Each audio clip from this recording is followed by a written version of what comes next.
Hello students. Now we are going to discuss about plane angle and solid angle. Plane angle.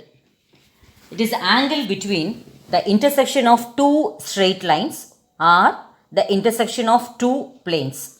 Suppose if you are taking a text notebook or textbook, so the middle of the two pages, that is called as a plane angle. That is the intersection of two straight lines or the intersection of two planes, and it is a two-dimensional structure only, x-axis and y-axis only. So it is a two-dimensional, and the SI unit of plane angle is radian, and it is denoted as RAD.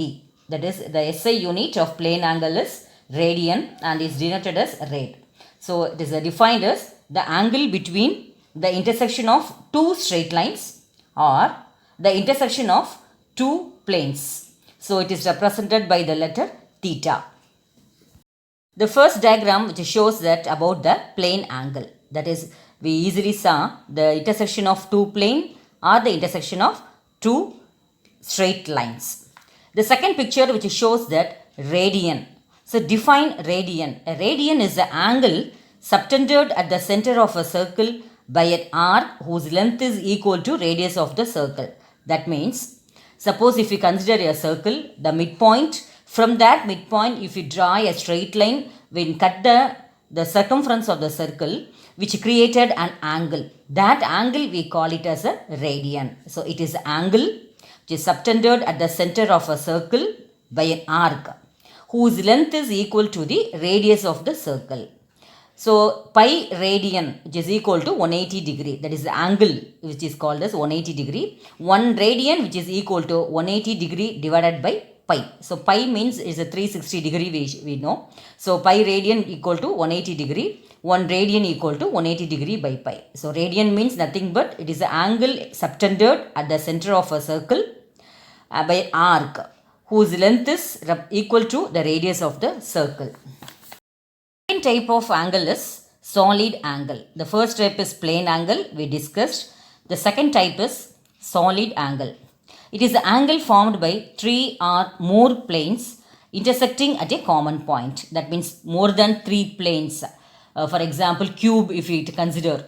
So it is an angle formed by three or more planes which are intersecting at a common point, that is center point, and it can also be defined as the angle formed at the vertex of the cone. So if you see the cone, all the sides, all the faces or all the planes which are meeting at the end stem, or funnel, if you are taking example for funnel, all the positions, that is circumference, the round as well as the planes, all meeting at the tip, that is the tube's stem part, the stem part last.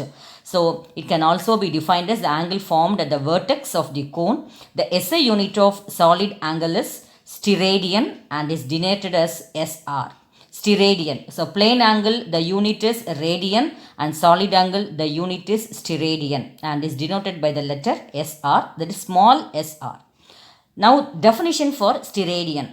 Steradian is a solid angle at the center of a sphere subtended by a portion whose surface area is equal to the surface of its radius of the sphere.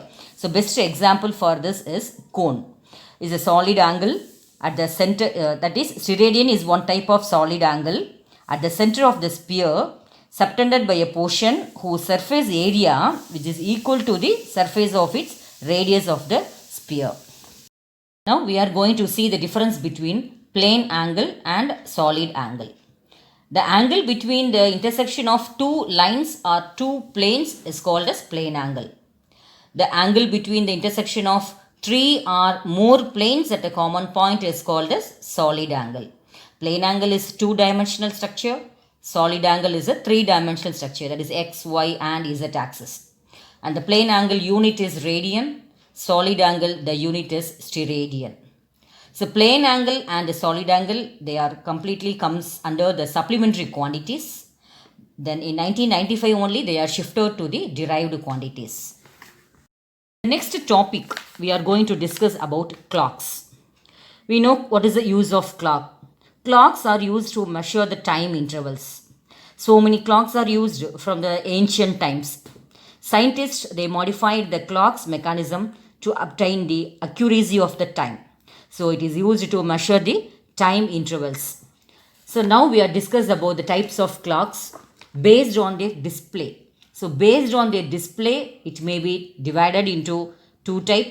One is analog clock and the second one is digital clock. These two are based on display, how it displays. So analog, first we are going to see about analog clocks.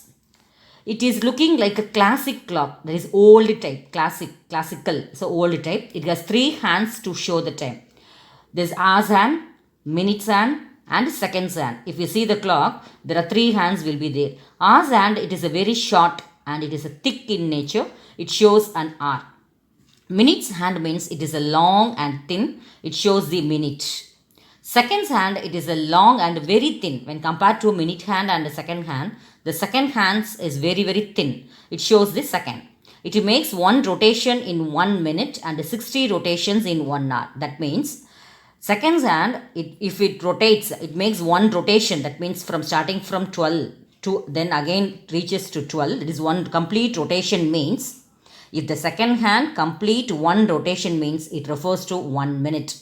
And 60 rotations if it takes means it represented as 1 hour. Analog clocks can be driven either mechanically or by electronically. Second type of clock is digital clock. A digital clock displays the times directly, that is just by seeing the numerical values. That is called displays the time directly. It shows the time in numerals or other symbols. It may have 12 hours or 24 hours display. Recent clocks are showing, nowadays the digital clocks also shows that the date, day, month, year as well as the particular day temperature also, that is climate, weather temperature also it shows. Recent clocks, they are showing these things. Digital clocks are often called as electronic clocks. But analog clocks, they can be driven either mechanically or electronically. But digital clocks are often, they are called as electronic clocks. Just digital clock means what? It displays the time directly, that's all. Next type of clocks which was based on working mechanism. First two clocks which we saw that about the display. Now we are going to see the types of clocks based on the working mechanism. That is, two clocks are there. One is quartz clock and the second one is atomic clock. Quartz clock. These clocks which are activated by electronic oscillations which are controlled by the quartz crystal. So quartz is type of sand, that is a quartz crystal which is controlled the electronic oscillations. The frequency of a vibrating crystal is very precise. Very precise means very accurate.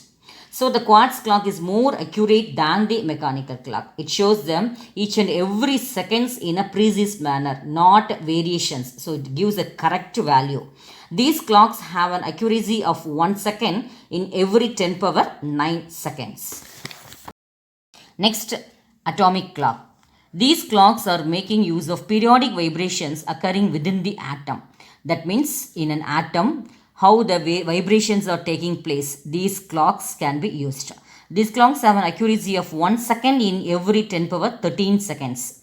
Atomic clocks are used in global positioning system, that is in GPS system, global navigation satellite system, GLONASS, and international time distribution services.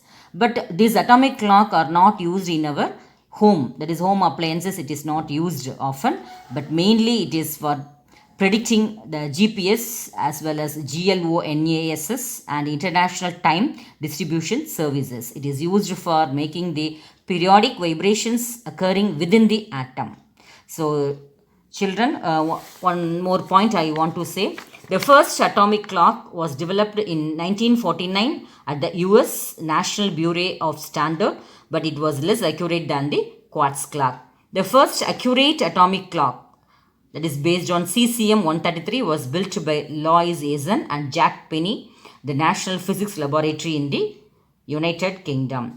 So far children, we saw about the plane angle and solid angle. And the next second topic is about the clocks. In clocks, based on their display, analog clock and digital clock, and based on the working mechanism, quartz clock and atomic clock. So in next video, we will see the remaining part in the first chapter, that is accuracy in measurements, precision and etc. Thank you children.